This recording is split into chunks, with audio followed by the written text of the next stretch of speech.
most people have no idea what Jesse Jackson's death means to Trump. They saw the headlines, they heard the eulogy, they probably shrugged or offered a quick, superficial judgment, but they missed the game, the real game, the one played not with ballots, but with belief, not with policies, but with perception. Because what happened when Reverend Jesse Jackson passed away at 84 wasn't just the end of a remarkable life. It was a strategic opening, a sudden, unexpected move on the geopolitical chessboard that forced every player to adjust. And at the center of it all, a man who has mastered the art of political jiu-jitsu, Donald J. Trump. Now, you might think you know this story. You might think you understand Trump's playbook, his bombast, his division, his calculated outrage. But what if this moment, this seemingly simple act of remembrance, was something else entirely? What if it was a master stroke designed to redefine the rules? Or what if, ironically, it was the very thing that trapped the master manipulator in a cage of his own making? A crisis, a powerful figure, a self-made trap. By the time you finish this video, you won't just understand the hidden implications of Jesse Jackson's death for Donald Trump. You will see the unseen threads of power that truly weave through Washington. You will recognize the playbook being deployed. And you will understand precisely how the narrative is shaped, twisted, and weaponized right before our very eyes. This isn't about politics as usual. This is about power, raw, unvarnished power, and the subtle, often invisible ways it controls what you believe. Stick with us, because the game is far more complex than they want you to know. Let's set the stage. The news hit like a quiet thunderclap. Reverend Jesse Louis Jackson Sr., civil rights icon, presidential candidate, global diplomat, passed away at the age of 84. A giant of American history, his life spanned an era from segregated lunch counters to the highest echelons of global diplomacy. He marched with Martin. He ran for president twice, challenging the Democratic establishment and fundamentally shifting the landscape of American politics. His Rainbow Push Coalition wasn't just an organization, it was a potent force, a platform for advocacy, a voice for the voiceless, and a persistent thorn in the side of entrenched power structures. For decades, Jackson occupied a unique space. He was a symbol of principled protest, yet also a pragmatic negotiator, willing to engage with those he opposed if it meant progress. He was revered by many, controversial to some, but undeniably a figure of immense moral and political gravity. His passing marked the end of an era, the last of a generation of civil rights leaders. And then Donald Trump spoke. The former president, a man whose political brand is built on disruption, on division, on shattering norms, offered an unexpected eulogy. He called Jesse Jackson a good man, a force of nature. He spoke of their shared moments, their conversations. A surprisingly warm, even respectful tribute from a figure not known for such sentiment towards his political adversaries, let alone a titan of the civil rights movement. And here's where the crisis begins. Not for Jackson, whose legacy is now cemented, but for Trump. Because this wasn't just a moment of polite respect. This was a direct intervention into the narrative. A tactical move that, depending on your perspective, was either an astonishingly clever gambit or a dangerous miscalculation. You see, for years, established narrative has painted Trump in stark, unambiguous terms, a divisive figure, hostile to civil rights, inherently opposed to the legacy Jackson represented. This was an accepted truth, reinforced daily by media, by political opponents, by his own often incendiary rhetoric. But then comes this eulogy, this unexpected nod of respect, and suddenly the neat, tidy narrative begins to fray. Was it genuine? A sudden moment of reflection from a man often accused of lacking empathy? Or was it something far more Machiavellian? A calculation so precise, so audacious, that it forces us to reconsider everything we thought we knew about Trump's strategy. This is the trap, the self-made trap, because in acknowledging Jackson, in praising him, Trump risks alienating segments of his own base who view such figures with suspicion, if not outright disdain. But conversely, by acknowledging Jackson, he also potentially neutralizes a potent line of attack from his critics. He attempts to appropriate a sliver of the moral high ground, to soften his image, to project a different kind of authority. This isn't about mourning, this is about a struggle for control over history, over perception, over the very fabric of national identity. And Donald Trump, for all his bluster, has proven himself a master of precisely this kind of war. He sees the game behind the game. He understands that in Washington, power isn't just about legislation. It's about shaping what you, the public, are allowed to believe. To understand the implications, we have to grasp the unwritten rules of the game, the historical pattern. When towering figures like Jesse Jackson pass, a very specific playbook is deployed. The media, the political establishment, the cultural gatekeepers, they all rush to canonize, to simplify, to integrate the once radical into the national tapestry as a universally accepted hero. His rough edges are sanded down, his controversies are minimized, his challenges to the status quo are reframed as essential contributions to the status quo. It's a process of national sanitization, where dissent becomes heritage. Think of it. Martin Luther King Jr., once considered a dangerous radical by many in power, is now universally celebrated. Rosa Parks, a quiet revolutionary, is an icon of passive resistance. This posthumous transformation is not accidental. It's a deliberate act of narrative control. By absorbing these figures, by claiming their legacy, the establishment can disarm potential future radicals, implying that their struggles have already been won, the battle settled. Look, they say, even the fiercest critics eventually become national treasures. So stop rocking the boat. And historically, this process relies on a kind of bipartisan consensus, at least on the surface. Everyone from the left to the right offers eulogies. Everyone pays respects. It's part of the decorum, part of the agreed-upon way to manage national memory. But then something shifts. Donald Trump steps onto this well-trodden stage, and he doesn't just play by the rules. He smashes them, reassembles them, and often weaponizes them. For Trump, every statement, every interaction is a calculated maneuver in a larger war for narrative dominance. He understood better than almost anyone that the accepted truths, the established narratives, were often flimsy constructions, easily dismantled by a direct, unapologetic assault. His entire career has been a masterclass in this. They called him a buffoon. He called himself a winner. They called him unprepared. He called himself a disruptor. He didn't just challenge the political elite. He challenged the narrative of the political elite. He exposed their carefully cultivated consensus as often hollow, self-serving, and out of touch. So when Trump praises Jesse Jackson, you have to ask, is he simply participating in the established ritual of posthumous praise? Or is he, as he so often does, trying to turn the ritual itself into a new kind of weapon? Is he attempting to co-opt the very mechanism of national narrative control? To force the establishment to acknowledge his role in it? To sow confusion among his critics? To create a narrative where he is not the divisive figure, but the one capable of transcending division? At least in this moment, this is not merely about eulogy. This is about the historical pattern of how power uses death to shape life.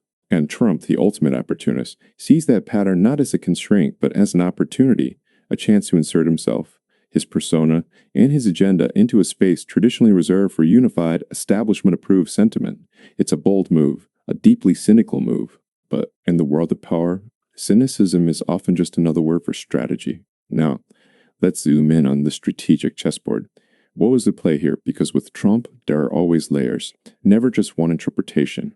Always a potential masterstroke. Always a potential backfire. Could it be that simple? That Trump, despite his public persona, held a degree of genuine admiration for Jesse Jackson? It's not entirely outside the realm of possibility. Both men, in their own ways, were outsiders who fundamentally challenged established orders. Both cultivated larger-than-life personalities. Both were skilled at commanding media attention. They had a history of interactions, some of which were surprisingly cordial. Trump is known for forging unexpected relationships. Is it possible he saw in Jackson a fellow force of nature, a fellow deal-maker, a fellow iconoclast? Perhaps. But relying solely on this theory ignores the consistent, strategic nature of almost every public utterance from Donald Trump. In the high-stakes world of presidential politics, few words are truly off the cuff, especially from a man who understands the media better than any politician in modern history. This is the most common interpretation. Trump has long sought to make inroads with African-American voters, a demographic overwhelmingly loyal to the Democratic Party. His campaign has made repeated, if often clumsy, attempts to highlight his perceived achievements for black communities. A respectful eulogy for a civil rights legend? What better way to signal a willingness to engage, to shed the racist label, and to appeal to a demographic that might be growing disillusioned with the Democratic establishment? The logic here is undeniable.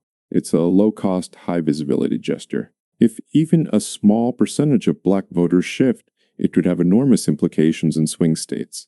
He's trying to say, look, I respect your heroes, perhaps you should respect me, but is it effective?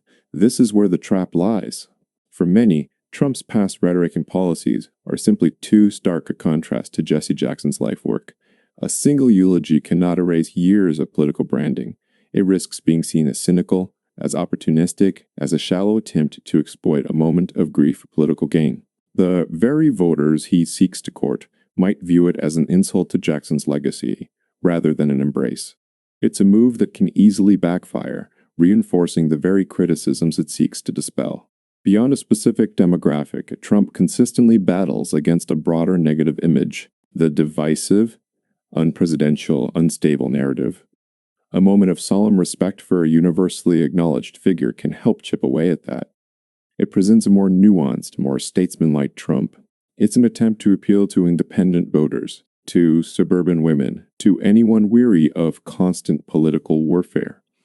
It's about broadening his appeal without fundamentally altering his base. But there's a subtler, more insidious element to this theory, dividing his opponents. Imagine the reaction from progressive media, from staunch Democratic figures. How do they respond to Trump praising Jesse Jackson? Do they applaud it, thus validating Trump? Or do they criticize it as cynical, risking appearing disrespectful to Jackson's memory? This is the brilliant, brutal jiu-jitsu of Trump. He forces his opponents into an impossible position. They're either forced to give him credit, or they risk looking petty, or worse, disrespectful to a civil rights giant. He creates a narrative vacuum, an ethical dilemma, where any reaction from his critics can be spun to his advantage. It's a psychological warfare tactic designed to throw the other side off balance, to expose their own hypocrisy, or at least their discomfort. He makes them uncomfortable, and in doing so, he often wins the news cycle. This, to my mind, is the most profound and dangerous interpretation. Jesse Jackson's life was, at its core, a struggle for justice, for equality, for the recognition of Black America's rightful place in the nation's story. It was a challenge to the existing power structure. By praising Jackson, Trump subtly attempts to insert himself, and by extension his political movement, into that historical narrative. He's not just eulogizing a man, he's trying to appropriate a piece of American history, to recontextualize it through his own lens. If Trump, the supposed anti-civil rights figure, can praise Jesse Jackson, then what does that say about the entire narrative of civil rights in America? Does it suggest that the struggle is over? Does it imply that Trump himself is not the antithesis of civil rights, but perhaps an inheritor of certain aspects of the push for justice, however twisted that interpretation might be? This is about controlling the past to control the present. It's about saying, your heroes are my heroes. Therefore, your history is my history. Therefore, I am not your enemy. I am merely your alternative. It's an attempt to perform a narrative coup, to steal the moral thunder, to erase the sharp lines of ideological conflict. He's trying to muddy the waters, making it harder for people to neatly categorize him, to apply the easy labels. He's trying to say, you think you know me? You think you know history? Think again. This is the deep, dangerous trap. Whether it was a masterstroke or a profound backfire depends entirely on whether the public buys into the performance. If it backfires, it exposes Trump as a transparent opportunist. His words hollow, his motives cynical. It could alienate his base who see it as a betrayal of his populist anti-establishment stance. It could galvanize his opponents who see it as further proof of his manipulative nature. But if it is a masterstroke, it succeeds in its primary goal, to disrupt the accepted narrative, to force a conversation that he controls, to make his critics look either petty or complicit, to position himself, however fleetingly, as a figure capable of transcending the very divisions he is so often accused of creating. This isn't about the truth of Trump's feelings for Jesse Jackson. This is about the utility of the narrative he creates. And in Washington, the utility of a narrative is often far more powerful than its truth. This is how power works. This is how narratives are manufactured. And this is precisely the game Trump is always playing. But then something else happened. Something deeper. Something that reveals not just Trump's tactical genius or folly, but the very fragility of our collective understanding. The immediate rush to define Trump's eulogy, was it good? Was it bad? Was it sincere? Was it Machiavellian? Reflected an uncomfortable truth. The accepted narratives, the established frameworks through which we understand our political world, are under immense pressure. They are, quite frankly, breaking down. For decades, there was an accepted truth about figures like Jesse Jackson, and an accepted truth about figures like Donald Trump. These truths were reinforced by institutions, by media, by academia, by political parties. They told us who the heroes were, who the villains were, and how the game was played. They structured our beliefs. They manufactured a certain kind of consent, a general agreement on the terms of our political reality. But the public, you, have stopped buying the illusion. They've stopped buying the neat boxes. They've stopped buying the simplistic narratives.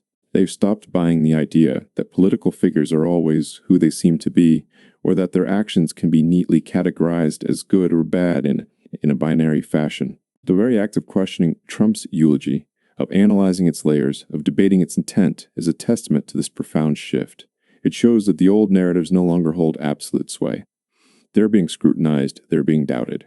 They are being challenged by an increasingly skeptical populace. This is the reversal, the accepted truth that we know Trump, that we know the political game, is being shattered. Because this moment isn't just about Trump trying to control the narrative of Jesse Jackson's death.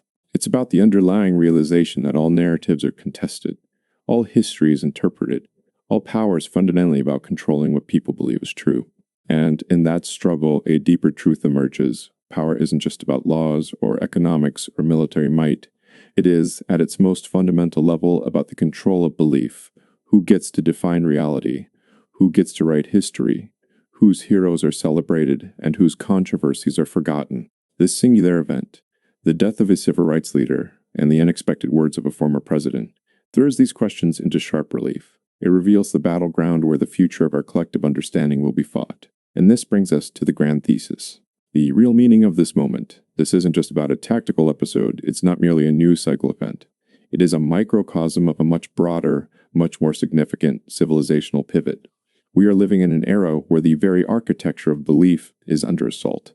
Institutions that once held unquestioned authority are now viewed with suspicion. Media outlets, government bodies, even educational systems. They're all being reevaluated, their narratives questioned, their motivations scrutinized. They've stopped buying the illusion that history is settled. They've stopped buying the illusion that the powerful always act in the public interest. They've stopped buying the illusion that truth is a monolithic, handed-down doctrine. They've stopped buying the illusion. And that, my friends, is both terrifying and profoundly liberating, because power, at its core, relies on the ability to control what you accept as true. If they can tell you what happened yesterday, they can tell you what should happen tomorrow. If they can define who the good guys are and who the bad guys are, and who the bad guys are, they can manipulate your consent. They can manufacture your agreement. They can steer your vote, your anger, your hope. Jesse Jackson's life was a testament to the power of challenging accepted belief. He forced a nation to confront uncomfortable truths about itself. He demanded a realignment of power. Donald Trump, in his own profoundly different and often destructive way, also challenges accepted belief. He dismantles existing political narratives, not always with truth, but always with force. He compels a realignment of political loyalties. When these two worlds intersect, even in death, it creates a powerful ripple effect. It highlights the front lines of the ongoing war for perception. It forces us to ask, whose story are we being told? Who benefits from this particular narrative? And what are we not being told? This is where you come in. This is the democratic turn. In a world saturated with information, where every click and every view is monetized, where narratives are crafted with surgical precision to elicit specific emotional and political responses, your skepticism is not a weakness. It is your greatest strength. Your willingness to look beyond the headline, beyond the soundbite, beyond the established narrative, is the corrective force our democracy desperately needs. Don't let them tell you what to believe. Don't let them define the meaning of an event like Jesse Jackson's death or Trump's eulogy for you. Question it. Analyze it. Connect the dots. This isn't about endorsing one political figure over another. It's about empowering yourself. It's about seeing the strings, understanding the playbook, and recognizing how power truly works in Washington and indeed around the world. From a tactical episode, a single eulogy, we move to a broad civilizational pivot. This isn't just a news story. It's a thesis about power itself. It's about the relentless, never-ending battle for the control of belief. And the stakes couldn't be higher. Because if they control what you believe, they control you. So, what does Jesse Jackson's death mean to Trump? It means a strategic opportunity, a chance to rewrite a narrative, to sow confusion, to force his opponents onto unfamiliar ground, to leverage a moment of national mourning for deeply cynical, profoundly political gain. It might be a masterstroke that reshapes perceptions, or it might be a fatal flaw that exposes his hand and alienates the very people he seeks to influence. The ambiguity is the point. The debate itself is the victory. But more importantly for you, it means something far greater. By the time you finish this video, you understand that this wasn't just a eulogy. It was a skirmish in the ongoing, high-stakes war for narrative control. A war that is fought not with bullets, but with words, with symbols, and with manufactured consent. You now see the intricate dance of power behind the curtain. You recognize the playbook. You understand that every public statement, especially from a figure like Trump, is a calculated move designed to shift perception, to control belief. Stay curious, stay skeptical. Don't just consume the news. Interrogate it, because in a world where power is increasingly about controlling what you believe, your ability to question, to analyze, to see beyond the surface is your ultimate defense.